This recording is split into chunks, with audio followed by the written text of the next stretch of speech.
This is the War Rig. It's a huge mechanical mobile fortress that is employed by the hegemony faction in Corvus Belli's Warcrow. This is the Shrine Anchorite. It's a huge mechanical mobile shrine employed by the Trench Pilgrims faction in the game Trench Crusade. And in this video, I'm going to be converting this into this. Corvus Belli, who is the sponsor of this video, sent me this huge model and asked me to build something with it, and while I clean up the parts, I'm going to tell you a little bit about the Warcrow game. It's a small model count, narrative focused game that sits somewhere in between dungeon crawlers and war games, which makes spending that little bit of extra time to make the miniatures your own that much more worthwhile. And compared to other games on the market, it's still fairly young, so it's easy to get started and catch up with everything. The best place to start are the battle packs, which give you everything you need to get started, including 2 warbands, plus the rules and the tokens. I've covered both the Winds of the North and the Song of the Dormant in previous videos, but I'd recommend picking up Winds of the North if you like the look of this war rig. With all my parts cleaned up, I could make a start on the conversion. My biggest change was to remove the 2 pilots that operate the war rig. These are sculpted into the main torso piece, so I needed to do an awful lot of clipping. During this process, I made sure to not damage the surrounding areas and kept the mechanical parts in place. Once I clipped away about as much as I could, I began shaving away any remaining areas using my scalpel. During this step, keep the cuts small and shallow. If you try to cut away too much, you'll have to apply more pressure, and you're just more likely to damage the model or yourself. It's time consuming, but take your time. With the pilots removed, I could figure out how I wanted to mount the front plate and the head. Normally, this would sit much further forward to make space for the pilots, but as I wanted my crew compartment to be sealed up, I would need to push this piece further back, which required me to clip away and trim down the original mounting point, which allowed me to mount the plate where the bottom pilot would have originally sat. This was superglued between the remaining bits of the pilot seats, and this left me with 2 problems. The arms would originally be mounted to these struts, but because I changed the positioning of the chest, the shoulders would end up being placed too far forward. My second problem was that huge gap in the middle of the torso. Fortunately, these could both be resolved by rotating the struts and attaching them to the opposite side of the torso. This did require a little clipping and adjustment of the struts though. After another comparison, I realized that more trims were required. In addition to this, I also removed the heraldry from one of the 2 shields before shortening them a little. Once I was happy with the fit, the struts were superglued into place. While the struts had filled in the bulk of the space, there were still a number of smaller gaps left, and these would be filled in with some strands of posable wire from Zinj Industries. After making some rough measurements, I then superglued some larger 7mm pieces to the sides. I followed this up by drilling mounting points into what would have been the pilot seat. Into these, I then glued some 4mm wires into the holes and stretched them across the shoulders. The final gaps towards the front were then filled in with some 2mm sections.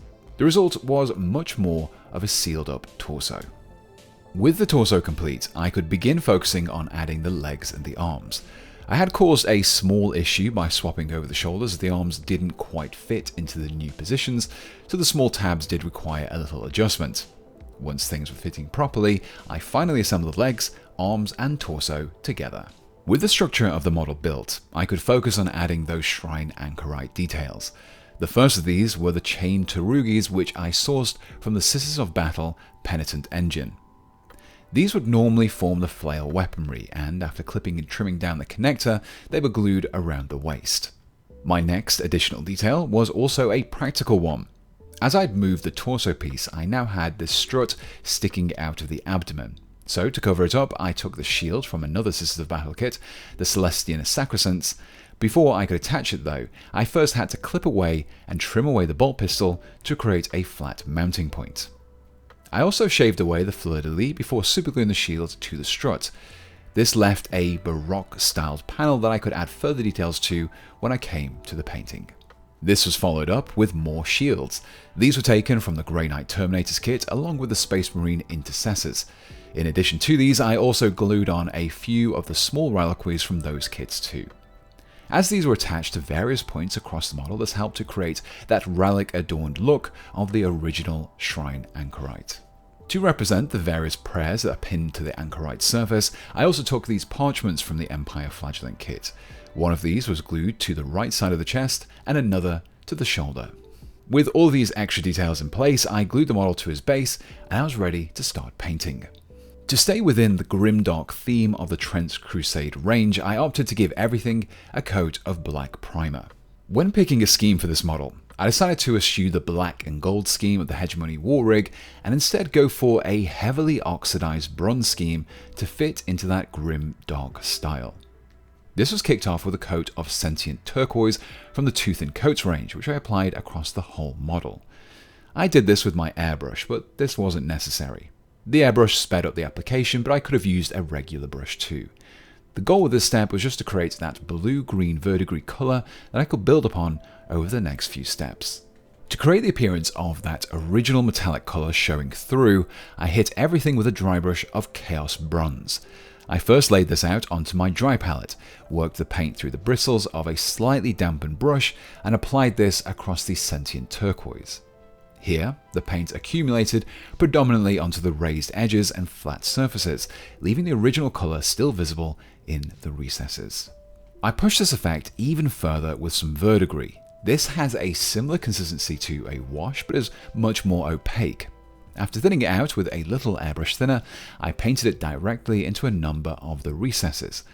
As this dried, it created a much more vibrant blue, which complemented the original Sentient Turquoise base layer. With the bronze complete, I turned my attention to the various trinkets and details that I had littered across the armour. For all the shields, I started out with a base coat of Amphora Red, before highlighting the edges with Emperor Red. This left me with a colour that strongly contrasted against the blue-green of the verdigris. For the housing of the reliquaries and the embossed details on the tilt shields, I applied a coat of Ancient Gold. From here, I moved onto the leather toolkit on the back of the model and applied a coat of Scabbard Brown. I also use this for the wood of the parchment board. Continuing with the parchment, I gave all the paper a coat of Griffon Claw. This was also used to tackle the small bones inside some of the reliquaries. With most of the base coat in place, my next step was to start adding some freehand details. The first of these was some iconoclastic inspired artwork. To paint my saint, I grabbed a little more ancient gold and painted a gold disc onto the central shield. I followed this up by painting the outline of the head and shoulders of a saint with some Death Reaper before filling it in. Then, using some Griffon Claw, I carefully painted on the visible skin of the face, mouth, and a raised right hand. The trick with all these details isn't to just use an incredibly small brush. You're looking for something a little bigger that can hold a fine point. This means that the bristles can hold more paint and allow you to achieve these flowing lines without having to go back to your palette. Finally, I tackled the saint's hair and beard with some Scabbard Brown. The freehand was then continued with some scrawled text. Across the red details, I used some Ivory Tusk, before switching to Death Reaper when painting the text across the parchment, which brought me neatly to my final base coat. For this, I broke out some Dungeon Stone Grey and used this to base coat the rock that the Anchorite was stood upon.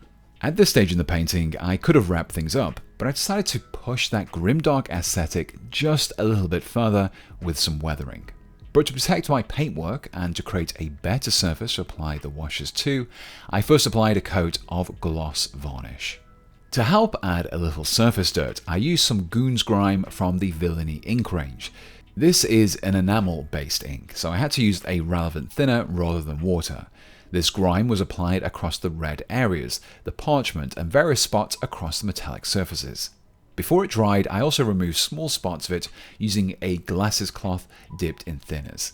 This allowed me to highlight and clean specific details. This was followed up with some black tones of Ichor of the Damned, which I used to emphasize the shadows in a few of the deeper recesses. My final application of ink came in the form of Carrion Crimson, which I employed to create some bloodstain effects. These were painted across the clenched fist, the flat of the hammer, and around the head. This was used to replicate the bloodstains left behind from its incarcerated pilots. All that's left to do now was to tone down the glossiness with a coat of matte varnish before giving the base a coat of texture paste, specifically some of AK Interactive's Muddy Ground. And with that, the model was complete, which left me with this.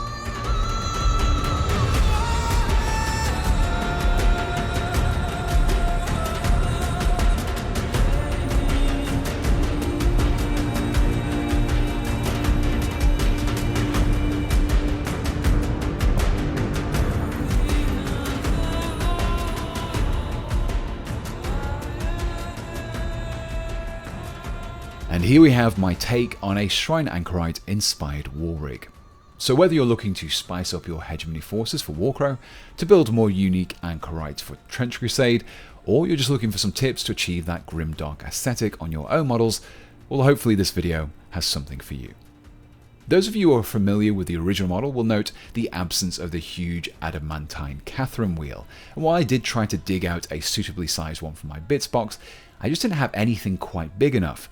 My raids on my Skaven bits box proved fruitless and only turned up wheels that were much too small. However, since building and painting this model, I did a little more digging, and I believe that one of the end caps from the Orc battle wagon could have worked. So, with the exception of the wheel, I think I've managed to capture the aesthetic of the Anchorite. It's not a one-to-one match, but I think it would work particularly well alongside the Prussian forces in Trench Crusade. Now, I just want to say a big thank you to Corvus Belli for sponsoring this video. Like I mentioned earlier, Warcrow is a medieval fantasy combat game designed for 2 players, which is played in a series of small units, simple dice, and movement templates to make things easier to pick up and play. It might be straightforward to get started, but the game is far from simple, as both your positioning and the game's narrative are incredibly important. If you'd like to learn more about the world, the wonderful looking miniatures and game of Warcrow, then you can find some links down in the description and comments below. And before I go, let me just say a huge thank you to everyone who continues to help keep the channel going. And if you'd like to support me too, you can get early access to ad-free videos, exclusive merchandise, and even your name in the credits. Simply follow my Patreon link below or hit the join button, just like my top Patreon supporters did, who are Andrew Marston, Banny Evrian, Berserker, Dakota Kaburi, Daniel Dowling, George Kanzini Roberts, Nightwolf, Little Templar, Maciej Savitsky, Sam Sepulveda, Son of Sevatar, Swedsman, Tim, and Zeth27. And my top channel members, who are Alex Verne, Andrew Chell, Bon Johnson, Chris Toomey, Dante, Dave, Doug H, Guy Bazant, Yangazik, John Gibbs, Kaiser Waffle 11, Lariat 11, Lewis Cleveland, Mark Taylor, Mr. Pogon, Nernington Paint, Patrick K, Philip Poyer, Rhino Shaughnessy, SO, SJ Carper, The Sire Acquired, and Whale Tussler. So until next time, thanks for watching, and goodbye.